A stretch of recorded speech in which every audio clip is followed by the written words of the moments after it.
Hi കൂട്ടുകാരെ, ഇന്ത്യയുടെ ഒന്നാം സ്വാതന്ത്ര്യ സമരം ശിപ്പായി ലഹള എന്നതൊക്കെ പറ്റി പറയുന്ന 1857 വിപ്ലവത്തെക്കുറിച്ചാണ് നമ്മൾ ഈ വീഡിയോയിൽ പറയാൻ പോകുന്നത്.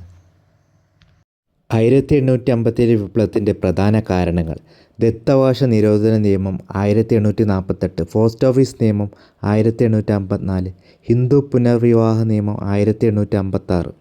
ആധുനിക ഇന്ത്യയുടെ ഒന്നാം സ്വാതന്ത്ര്യ സമരം എന്നറിയപ്പെടുന്നു. ഒന്നാം സ്വാതന്ത്ര്യ സമരം പൊട്ടിപ്പുറപ്പെട്ട തീയതി 1857 മെയ് 10-നാണ്. 1857 കലാപം പൊട്ടിപ്പുറപ്പെട്ട സ്ഥലം മീററ്റിലാണ്. 1857 വിപ്ലവത്തിൻ്റെ ചിഹ്നമായി കണക്കാക്കുന്നത് താമരയും ചപ്പാത്തിയുമാണ്. 1857 വിപ്ലവത്തിൻ്റെ ആദ്യ രക്തസാക്ഷി മംഗൾ പാണ്ഡെയാണ്.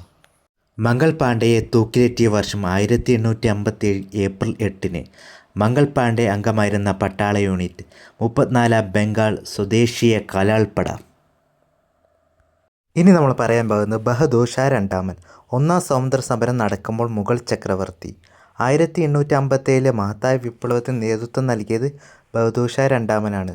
ബഹദൂർ ഷാ രണ്ടാമനെ പിടികൂടി നാടുകടത്തിയ സ്ഥലം റാംഗഡ്, മ്യാൻമർ. ഝാൻസി റാണിയെക്കുറിച്ചാണ് ഇനി പറയാൻ പോകുന്നത്.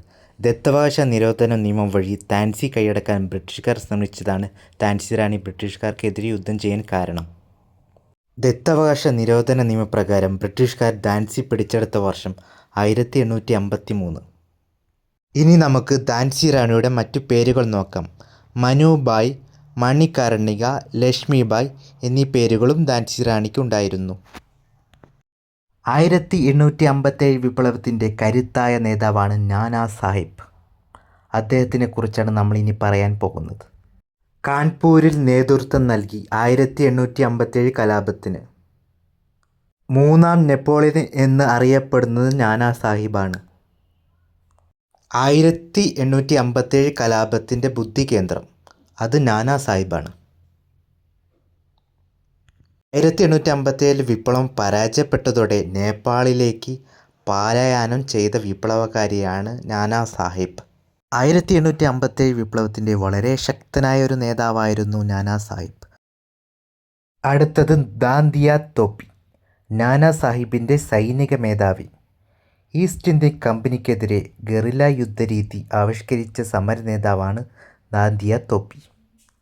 ദാന്തിയ തോപ്പിയെ ബ്രിട്ടീഷുകാർ തൂക്കിലേറ്റത് 1859 ഏപ്രിൽ 18-ലാണ് ബ്രിട്ടീഷുകാർ ദാന്തിയ തോപ്പിയെ തൂക്കിലേറ്റിയത്. 1857 വിപ്ലവത്തെക്കുറിച്ചാണ് നമ്മൾ പഠിക്കുന്നത്. ഇതിൻ്റെ ബാക്കി നമുക്ക് അടുത്ത വീഡിയോയിൽ കാണാം. അപ്പോൾ വീഡിയോ ഇഷ്ടപ്പെട്ടവരെല്ലാവരും ഒന്ന് സബ്സ്ക്രൈബ് ചെയ്യണം, ലൈക്ക് ചെയ്യണം, ഷെയർ ചെയ്യണം. Okay, thank you.